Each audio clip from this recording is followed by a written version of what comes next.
Want to get your business in front of real sports fans? The Fade Route with DNZ reaches over 1,000 listeners every month. We drop fresh episodes every week and stay active on social media so your brand doesn't just get heard, it stays top of mind. Local, loyal, passionate. That's our audience. Are you ready to be part of the in crowd? Let's talk about how we increase your foot traffic and get people to visit your website. Email us today at faderoutemail@gmail.com or message us on our socials at FadeRoutePodcast on IG or slide in our DMs on X at FadeRouteDNZ so we can find the best package for you. It's the In Route where friends of the show get a special segment with us. Want to be part of the action? Want to be the newest member of the in crowd? Well, you know what to do. Hit us up, faderoutemail@gmail.com or slide in our DMs on IG at FadeRoutePodcast or drop us a line on X at FadeRouteDNZ and you could be next.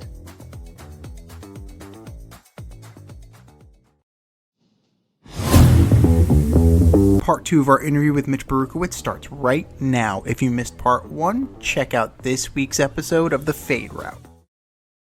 We are with majority owner of Westchester SC, Mitch Baruchowitz, and as majority owner, you've been very active in the community and out in front in the promotion of your club. I believe there's a video from ESPN. I think you called out Ryan Reynolds at one point. Yeah, that's a funny story. Yeah, oh my goodness. You have to. I love Westchester. I really do. I love, I remember last year before we even launched and people thought we were a youth club or something, we would set up a table at Rybrook or Ridgefield in Connecticut, the tournament there. And, you can see the pictures of me and these kids that are helping us set up the tent because me and my son had never set up a soccer tent. It was windy and it was blowing everywhere and these kids holding it down. It's to me, it's the true joy. It's your kids grow up, but the ability to help other parents, just tap into that joy of soccer and sport and being present. And, it's if I could relive that a million times with my own kids, I would. But instead, I get to sort of augment what other families do. So I really love being out front and doing these things. It's the joy of life for me. It's the easiest part of the job is being out front. Now, some things that we do embarrassing, the t-shirt gun, and, I'm trying to have fun with it. And I think that a lot of times people think of this, you're an owner, there should be a gravitas, but I don't view that at the level we're at and the way we're growing and the kind of ethos that we're bringing as a very connected, community-focused team. It's why not? So the Ryan Reynolds thing is one of my partners, Jordan, who runs our Game Day Experience, used to be involved in the management of the Barclays Suites when Barclays first opened. And I guess Ryan attended a concert or a game and left a beautiful pair of gloves and this beautiful jacket behind. And Jordan just had it, tried to, get it back to him at some point, but, it's not the easiest person to connect to. And he was telling me the story, and I'm like, Ryan lives 20 minutes north of our stadium. He, compared to me, he is the most famous soccer owner in Westchester by a mile.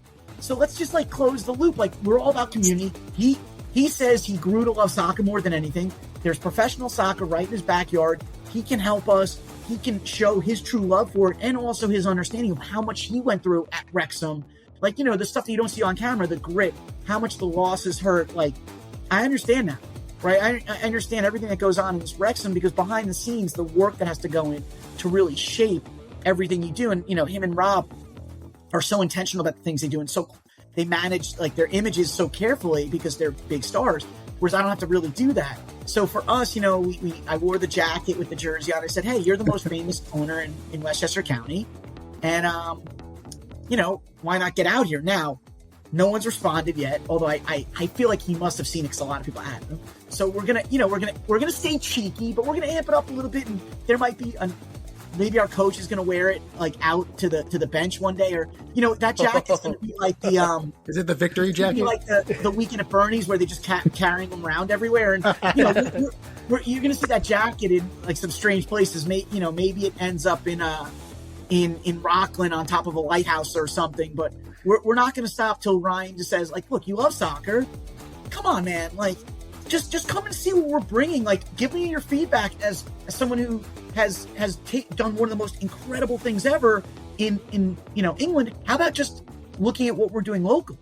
Yeah. To me, it's just a fun thing. And, I know he's a busy person and we're nothing to them, but to me, it's, at least you got to try. And He seems like a fun guy. I can see him. I can see him, jumping. I could see him jumping in at some point when he has time. I could see it happening. Sure, hopefully. And, I've been to the stadium at Memorial Field. I've been there for a match, and actually, funny story. We were online at the food trucks, and I don't know. One of the front office people came up to my stepkids, and they're like, "Hey, you want to be a ball boy?" And I'm just like, okay, I guess this is happening. Right. And he was a ball boy for the entire game. It was it's an awesome family friendly experience. Amazing. And that's a huge deal, And probably a soccer team didn't show up with the right amount of people or something. And then you have to teach the ball boys, look, don't be juggling the ball at the side. In fact, when we were in Knoxville this weekend, me and my son were laughing about these two kids were having a kick, the two ball boys. Yeah. And I'm like, well, if it's the 90th minute and the ball comes flying out, these two kids are not even going to be aware that they should get the ball quickly back in. They're just doing their own thing. I think that ability to really touch the players and be up close and personal, that's kind of what that Goldilocks we're shooting for, which is the most, just this fun professional atmosphere, but also a connection to the players, a community focus, this real, nothing's too small or too big. Just give people an amazing 2 to 3 hours, 17 times a summer, and then see what happens. And that's what we're trying to do. And I'm glad you had that little experience, because you never know. We shoot T-shirts into the crowd. We want people to go to watch parties. We want people to invest in us because we're really focused on bringing an incredible experience to for every game. And improving it game by game, week by week, and learning, using that white space on the eastern side of the field to maybe provide some type of hospitality or VIP experience, which, so corporations, really this 360-degree spectrum. We look after every game, we do a kind of download of what could we have done better. And, every owners that have been to the stadium have also given me tips. And I go to most of the away games, or I think I missed one so far, just to see how other people are doing things. And I have deep conversations with all the staff, and, it's just trying to learn and be humble and do the right thing. Every game where I see new people not wearing gear at the beginning, I'm so excited, because that means that they haven't been there yet. And then it's also humbling when people come and actually, when people come and are wearing the gear, as a family, you're like, gosh, we did this from scratch. Huh? This is a very tough market where people will be jaded. You're never going to get on the field. I talked to my friend who I played in a futsal league last year a few times, and one guy was like, oh yeah, everyone was like, they're never going to get on the field. And then this year, a few of them came back this year and were like, oh no, I went to 2 games already. It's amazing. And it's that's what I want. I want people, I don't want them to be shocked that it's amazing, but I just want them to give us a shot and spend 3 hours, talking with your kids about soccer instead of watching them play soccer. And I think we made a bunch of mistakes early in the season. We played day games on weekends. Everyone's playing travel soccer. You're asking someone to go to Long Island. We're going to fix that for next year. We'll figure that out. And having 6 straight weeks of home games might be a little bit much to ask. But it was really cool. We went to Pittsburgh. We played Pittsburgh the same week the Mets were there. So on our flight were a bunch of Mets, 7, the 7 crew who go to the 7 crew. I forgot what they're called. 7-Line Army. 7-Line Army, right. Nice. And we're Met fans. I'm sorry, Met fans. I don't know how I just blanked on that, but I'm thinking soccer right now. And 914 Infantry, baby. Yeah, right, exactly. 914th Infantry. So I said, hey, have you heard about soccer team we're going to be playing? And one guy's like, you know what? Maybe we'll go to the day game and you guys tonight. And it was because the guy's like, oh, we mean to. We live in I don't know, Westchester or something like that. And that's if you're in the Bronx, we're a 10-minute ride from most of the Bronx. And you don't have to cross the bridge. That little bridge over the swamp next to Co-op City. Yeah. I don't know if that's free. It's free. It's free. It's the worst speed trap in 95, basically. But, yeah, right. That's that line. You're right. Yeah. So, but that's what we're trying to do. So your experience, Anthony, is what we want. We want people to be like, man, that was intimate, but it also felt like pro soccer, and that's and the quality. The one thing I hear from everyone is, this quality is much higher than I thought it would be. That's what I hear. That the quality on the field is much higher. Yeah, I mean, my fiance, like she's she's actually an owner. Like I know you have the ownership stake. She purchased a little ownership stake, and like we've been to a couple matches. We go to NYC games, and like there isn't as big of a drop off as you would think from MLS to USL, and it's it's comparable, and you see it actually because they're playing like when they're playing the tournament. NYC got bounced by Pittsburgh. Like it's the quality is there. But not the full team, but still, like enough of the starters where it's like. Well, the biggest difference probably from the MLS to us is the consistency of excellence, right? I think if you just stuck like let's call it a middle of the roster MLS player on a USL field, like let's say a USL championship team, maybe like a Rhode Island that has like a really, they're spending real money on their players, and they're like what I would consider, them, Louisville, are like, they're a great franchise. I mean, most of the USL championship teams at this point are really well constructed franchise. So if you stick a random, 12, 13, 14 player in the MLS on a USL roster, he wouldn't just jump out. I obviously put like a top roster guy or a mess. Okay, fine. But if you put like a middle roster guy, he wouldn't just jump out right away. You would notice over time that all the training methods and all the effort that he had to get to the top of that level has made him a consistent player play by play. Like, so whereas a USL guy might make a difficult trap and turn 8 out of 10 times, the MLS guy's 9. And that one time makes a big difference at scale, right? And so I think the consistency, but from the goal JC scored, I don't know which games you've been to, but like the 70-yard goal, it doesn't matter what league you're in.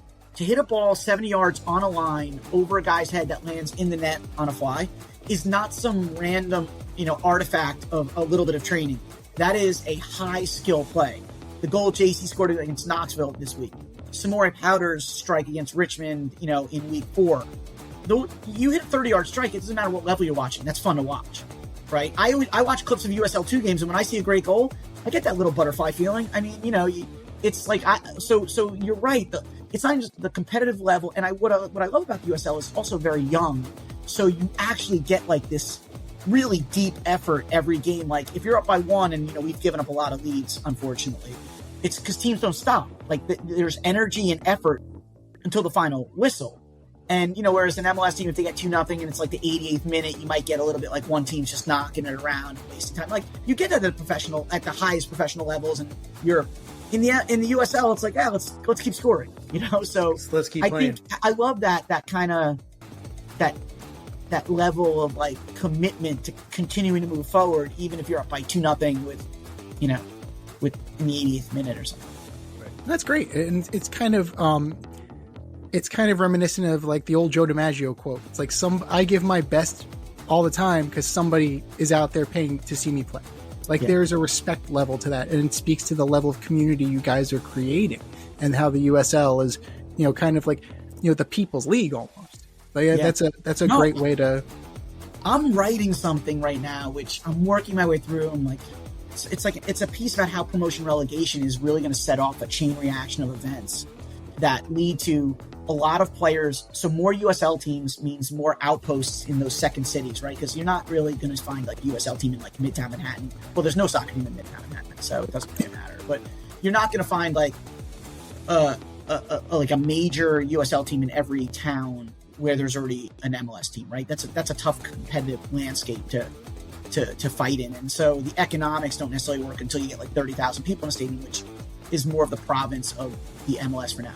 But you have all these academies in these second cities recruiting and developing young talent. So someone might enter our thing at 9 years old and then at 17 play on the first team. So you have this complete loyalty, this virtuous loyalty flywheel of youth development and playing on teams with this crest, not NYCFC or Red Bulls, and then their parents coming to games in that affinity, and then that player moving on, and you track him, but you're still going to Westchester games. And so with promotion relegation, the jeopardy, right, the chance to move up, or imagine if the Pittsburgh Pirates didn't spend money and they got demoted to the minor leagues. Like that jeopardy in Europe brings, when Bologna moved up, when Empoli this year, those towns shut down when people get promoted. Right? When Wrexham moved up, right? People crying and like, it's more important than the birth of their children almost. Like a 60-year fan if you watch the show. So that kind of loyalty is usually driven. Like if you win the MLS Cup, like NYCFC, which is my team in the MLS, when they won it a few years back, like I was happy, but the next day I kind of woke up and just like, what about my day? Yeah. Right? If we're potentially moving up, like let's say we're in second place and we have a game that night to play to move up into the USL Championship or the USL Premier Division, which is coming in 28, I'd have to imagine that place is going to be stuffed to the gills of people who are just like, this game has a significance. It's historical. That U.S. sports has not offered me yet. And I think narratives drive interest. It's not just like good soccer, right? And those narratives, that jeopardy, that chance to have jeopardy for moving down too. If you look at European teams, even teams in last place, if there's 3 or 4 teams clustered around last place, the fans come out because they don't want to get relegated, right? So you don't see TV viewership. Like what is TV viewership for the old Montreal Expos or Pittsburgh Pirates or the Oakland A's who are moving? Like you in soccer, you don't move towns if there's no fans, because it doesn't happen that there's no fans in European towns. And I think that's where we want to get with the USL. And I credit all the other owners who, I don't think people truly understand the significance of promotion relegation and the effect it's going to have on the American soccer fan, who's like, it's hard to ignore. Like you have the MLS, and I'm using a metaphor in what I'm writing about, but I'm not going to use it now because it would just sound so weird. But think of it a little bit like the British and the Americans before the Revolutionary War, right? Everyone was friends. They all worked together. And then it was like, at some point, the younger partner kind of wants to step up. That's promotion relegation, right? And all of a sudden it's like, we're going to try something different. We're going to do our own country. It's going to be called the United States of America. And the British were like, the nerve you got. So like, if you're the MLS, like you have a great product, no doubt. Amazing. You built soccer. Like without MLS, who knows what pro soccer would look like. But promotion relegation is going to capture the imagination of that casual fan because like significance, like if every game was Mets Yankees, the Major League Baseball's attendance would, be through the roof every game. But you'd get tired of that. But that jeopardy and that narrative, I think the USL understands that generally. But I'm not even sure the owners who just approved it understand how much that flywheel of narrative, youth development, the ability to move up incrementally from, hey, I'm a good player.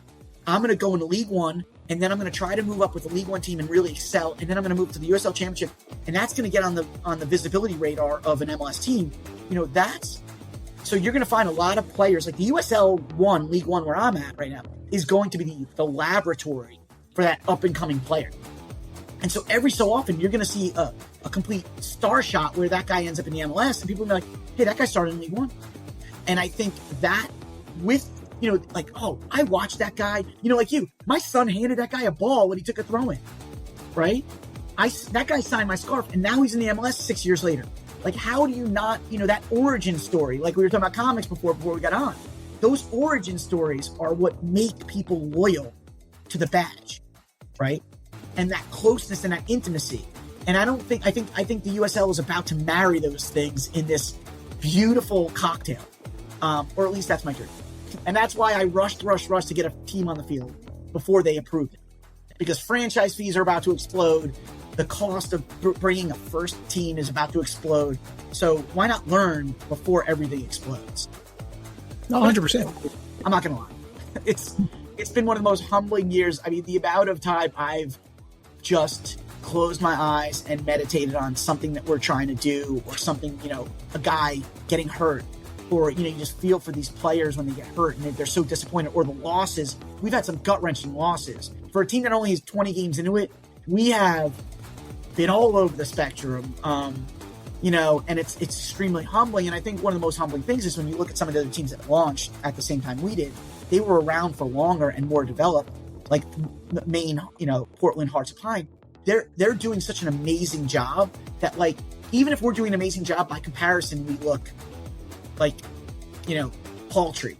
And I think, I hope that people look back at this year and say, look, they learned a lot, and Mitch and team like really learned and were humble, took the punches right in the face, and just kind of moved forward. Because it has been, there have been some real dark moments of fear and anxiety and challenge, very hard to sleep in a hotel room after a gut-wrenching loss on the road. You know, I didn't sleep very well in I can't even remember where this was, our last loss. It's all kind of blending together, but we had a gut-wrenching loss on the road 2 weeks ago, which I really should be remembering. I mean, Pittsburgh was tough, right? Lose 1-0 to a team a level above, but no, it's good that you forget the losses. You got to move on. You got to move on to the next game. I remember the feeling of not being able to sleep in the hotel room. But, you know, it was disappointing too. I brought in all honesty, me and my son were running out the door. We brought my younger son's passport by accident, and he doesn't have real ID. So I actually had to go. It was in Naples. I'm sorry. So in Naples, Florida, we lost, right? That was the Henderlong, beautiful goal. A game that we absolutely dominated the entire game, had the better chances all game. They entered the 18-yard box twice all game. In the first half when they scored, and in the 89th minute was the first time they'd been in the box in 48 minutes, and they scored. So to lose that game, you're sitting in the hotel room that night, and you're just like, how? This is what I want to be doing for the next 25, 30 years of my life. Like, I love you, Westchester, and I want to do right by you, but gosh darn, man. Like, this is what I have to go through? No, I'm just kidding. It hurts. And that's why when you see the parents, when you're at a home game and you see, you know, the kids eating ice cream and the fun and the cheers and the supporters group and the drumming, kind of like makes it all worth it. You know, it really does. Like, truthfully in my heart, it really lifts it from those dark moments. Yeah, I mean, you can tell the passion that you have for it. You can tell the connection that you have. Like, you know, you wear it on your sleeve like Mark Cuban does. I know, like, now, like... Yeah, don't compare me to that guy, but no, I'm just kidding. Yeah. No, but, like, he was a man of the people, just like you are trying to be and are being. Yeah. But I mean, I'm trying, I really am a man of the people. Like, I, you know, still walk my dogs I still have to do all the little mundane things. In fact, like, you know, I'm still trying to, like, design shirts. Like, I'm still doing a lot of this, like, creation design with my design team because, you know, I'm just living it and I'll get an idea with something on the road or from another, you know, sponsorship idea. And, like, we're just a team of, you know, I think we have 45 employees now. So we're actually getting somewhere. But, you know, the people I've surrounded me are moms and dads that are local. We have a crazy good, young, like, excited talent base of you know, interns and also young employees, because you want that energy. And, you know, I met the social media manager, Rachel, when I was speaking at my alma mater, Brandeis. They just did an alumni event, had 40 people, and those people had a ball. You know, it's like, those are the moments. It's like, I just can't tell you how thankful I am that we've gotten some acceptance. And when we fill that stadium, and the joy and excitement, it's like I'm already enjoying it and appreciating it, but I know we can go a lot further. We can do better. And I'm just telling the people of Westchester, like, we want to give you the greatest 3 hours you could spend with your family. Like, we want it to be perfect, and we are going to do everything in our power to improve every game and every day, and really, like, truthfully give you memorable moments, whether it's, you know, the camera guy who we have at the games. I can't find it, but there's, you know, who takes the pictures in the background. I hope you took some with your kids.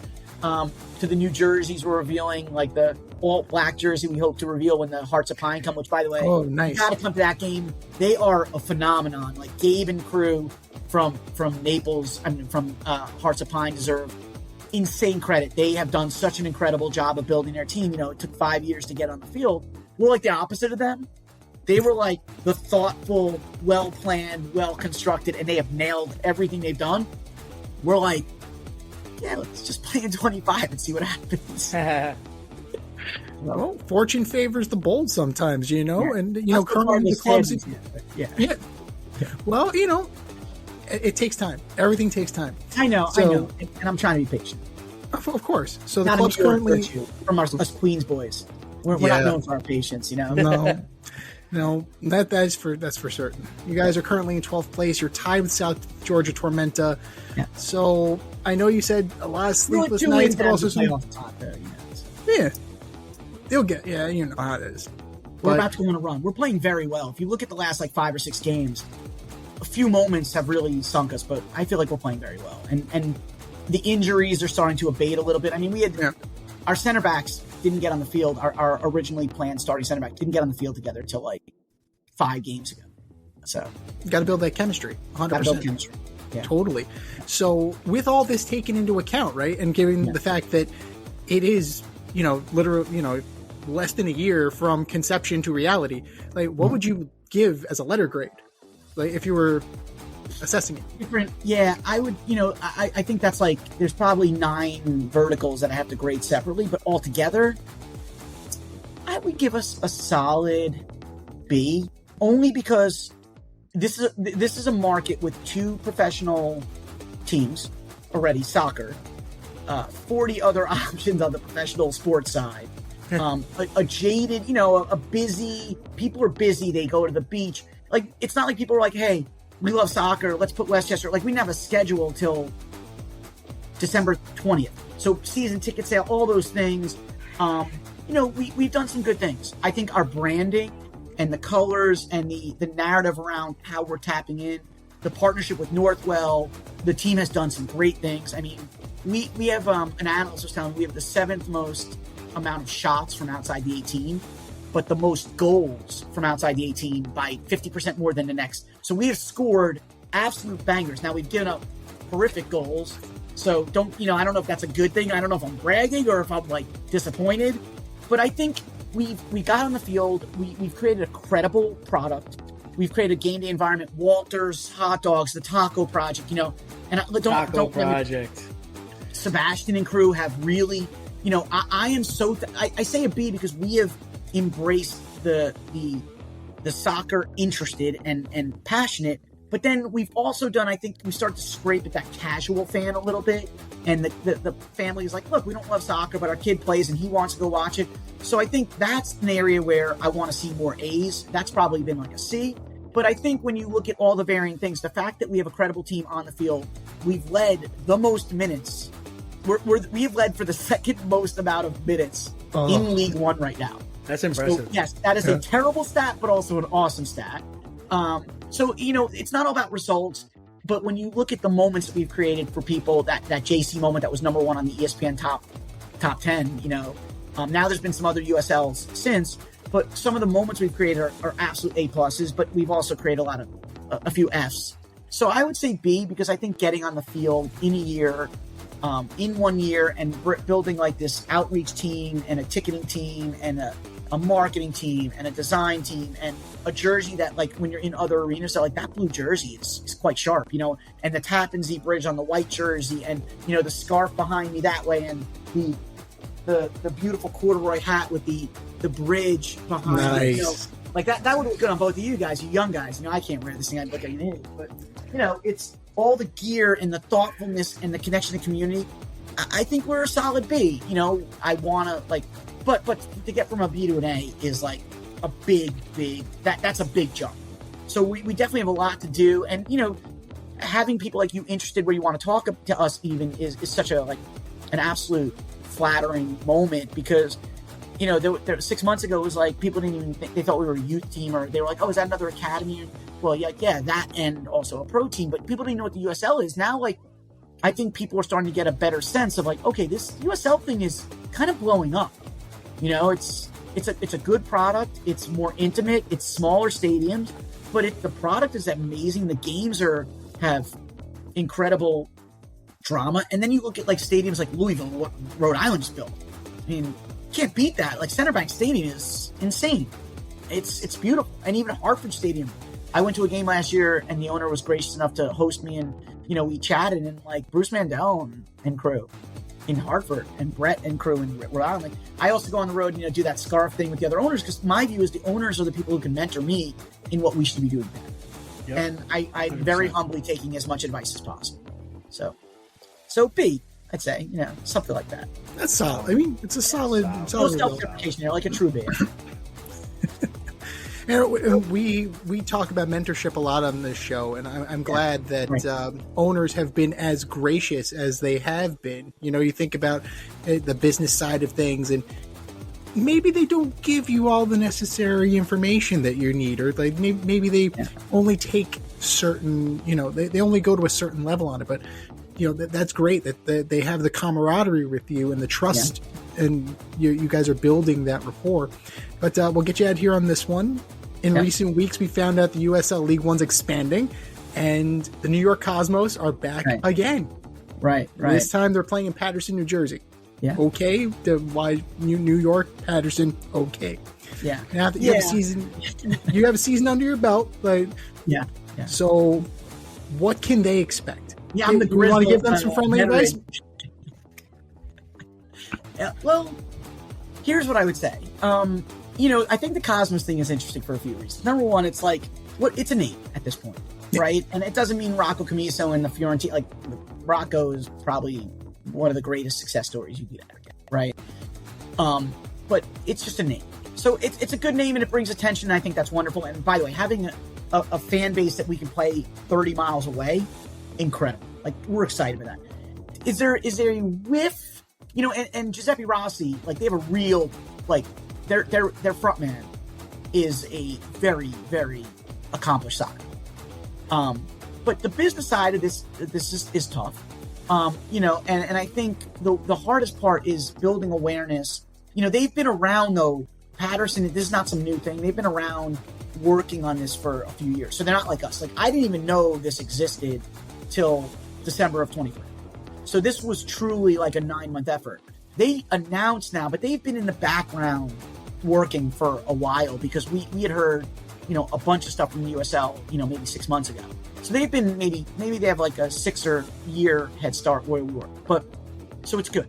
The fact that the 914th Infantry, they did like an FTC, which I won't say what that stands for. But, there's this famous phrase about the Cosmos. I went to Cosmos games. Unless you're rolling out Pele, Giorgio Canaglia, George Best on the Tampa Bay Rowdies or whatever. Like, that was a crazy seven. That was like the 1986 Mets, right? That is not what they're bringing. So they are bringing a name that's attached to it. So the authenticity of it is different. Now, the fact that they would go and do something knowing that people might throw shade at it, I think shows a boldness with Eric Stover. And, he goes way back with that name. And he's worked for the Red Bulls. I didn't work for a professional soccer team. So they have great experience. These are not newbies in any way, shape, or form. So I think they're going to do a great job. And the fact that we could build this rivalry and be 30 miles away and host their fans and our fans, and that is just so exciting. So I wish them nothing but, like, I hope they have a rabid fan base because we're building a rabid fan base, and 914th and whatever they're going to call the cosmologists or, who knows, I'm sure they'll do something great. I just think that you have to understand it's a name and it's a name that brings attention and stuff. But like, I find it crazy that Cosmos fans are like, I can't believe they're back because it's like if the Mets didn't, you know what it reminds me of? It's like when the Ravens, the Ravens came from Indianapolis, and then the Colts got a new team, right? The Browns were the Baltimore Colts, right? When you start shifting that, it's like they change names and everything because, like, what mattered is the team is playing local. It doesn't matter what the name is. So I think it's exciting. I'm sure that the people they have, Giuseppe and Eric and Adolfo, they're going to do a great job. They are way more experienced. I can't wait to see them at the first owners meeting that we're all going to be together because there is that camaraderie. I mean, we're all trying to build this great product. We're on MSG. I'm not sure where their TV coverage is. And let me just give that a quick shout out. We're on MSG, ESPN Plus. Our next home game is August 1st at 7 p.m. You guys are obviously both invited. You can sit with me and watch me go through. I'll tell you what, you go back to the ESPN Plus. You go to last week at Knoxville. You watch the goal. Listen for the screaming. Me and my son were sitting near the caravan, and people clearly texted us that they said, are we crazy or are we hearing Mitch and Braden yelling about that goal? And they were not crazy. There is good sound dampening on those ESPN Plus cameras because I'm sure we were loud, but there were a lot of families around and we were just very discreetly cheering on our team. But, that's the kind of we connect with the fans in other places because to us, we're building a product together. And I'm going to extend the same courtesy. Eric, Adolfo, Giuseppe, come to our games. Let's build a relationship. Let's build an amazing rivalry. Let's figure out a good name for the Derby, like with us in Naples, the Snowbird Derby. It's just love it. Rolls all the time, right? I gave it to our social media manager. She did an ad. They did it. And the guy on TV is like the Snowbird Derby. It's like when Dave Carton, our coach, gave the talking point of Westchester Soccer County and JC scores the first goal in Greenville. And, he runs up to the camera and the guy says, Westchester is a soccer county. Like, that is amazing. That you could put an idea out there that just catches fire. So, I'm telling you guys in the Cosmos, let's do something together. Let's build something amazing. let's have the greatest rivalry in the USL, and let's build something together. And I wish you nothing but luck. And I'm here for anything you could need locally. But so far they haven't reached out. But Eric does come from the Red Bulls, and the Cosmos. So like they're really experienced, and I know they have their head down, working their butts off right now. But at the first owners meeting, I'll take them aside and we'll chat. Like I have nothing but like the most love for what they're trying to do, and I understand how hard it is. Yeah, especially coming from an NYCFC supporter, they might be a little, kind of pushing it back a little bit. I get it. They're Patterson. It's just like how far can you draw from? But look, we're gonna bring our fans there. I'll make sure I'll guarantee them that they bring their fans. Let's do a good rivalry. But you're still in Patterson. No, I'm just kidding. Just say you're but that's the thing. Like that's the beauty of this all. You're creating something frenemies. You're creating it organically. Like this is just The USL's doing a hell of a job. Like Lee O'Neill, Paul McDonough, the Papadakis family. Can't give them enough credit for having a vision and taking the feedback of owners to really build this iterative this thing that they're doing, which is I just think it's going to capture the promotion relegation too. Imagine we're playing Patterson and the team that wins is getting promoted like 2 years from now, 3 years from now. That game, neither of us have big enough stadium for that. No. And that's huge. Like that's the aspiration that we hope for USL League One. Rumble. I don't even know what Patterson is now. I'm just kidding. I found it on the map. I didn't realize how far west it was. No. The Montclair Mambo. Come on, guys. You know what? You have me on the show before we play the first game next year. We'll figure out some. What we'll do is we'll have people. Love it. We'll have people add and come in. It's really Montclair. Isn't Patterson around there? So no, oh my god! We got a year to play with this. Like we have plenty of time to drum this up, and that's the beauty of marketing. The beauty of branding. A scarf for your back too. I see ISO. I see NYCFC. By the way, I was a first year holder. I'm on that first scarf. If you look at every name of the founding season ticket holders, but then it's like 2 years later, and you're sitting diagonally, and your neck starts to hurt. Yankee Stadium. It's like you don't go to like 2 games where I need like chiropractor help. It's. Yeah. I'm this would be great seats if Yankees were playing right now, but I'm kind of like, it's kind of hard to look at the goal that way. It's like a left turn on my neck. A couple of years, Etihad's coming. It's going to be there. It's going to be a new thing. That is going to be one of the most beautiful things ever. Like, please MLS in a dream merge and let's play that. No, let's go to the USL first. Let's do it. Let's put that out into the universe. One soccer table. Put it out into the universe. Look, if you can't say it, you can't dream it. That's right. The MLS and USL one day should find a way to get together and let's have a real soccer pyramid. And US soccer, 300 million people, we should be absolutely on par with every other country. Or even just like a tournament of just the New York teams. We do want to do it. We are thinking of. We have spoken because we play them both in exhibition games. We talked to Hartford maybe, and if Brooklyn comes in, championship, you could have like a nice like 6-team kind of like, a 6-team tri-state championship. Completely. So it'd be nice. It definitely would be nice. Like, hey, I'm all about games with MLS teams. Let's do it. Let's do it. Let's put it out there. David Lee, if you're listening, let's talk to someone. Ryan Reynolds too. We have Ryan Reynolds, we have Cosmos, and we have David Lee. And Denzel Washington and Michael Imperioli grew up 5 minutes from our stadium. Michael, come on. What are you doing here? I thought you were all right, Spider. I thought you were all right. All I gotta say is, Michael, we will give you 1,000 Wabistic shares if you come to one of our games. There you go. If you remember the Sopranos Wabistics episode. There you go. Michael Imperioli getting tagged in this video. Just like that.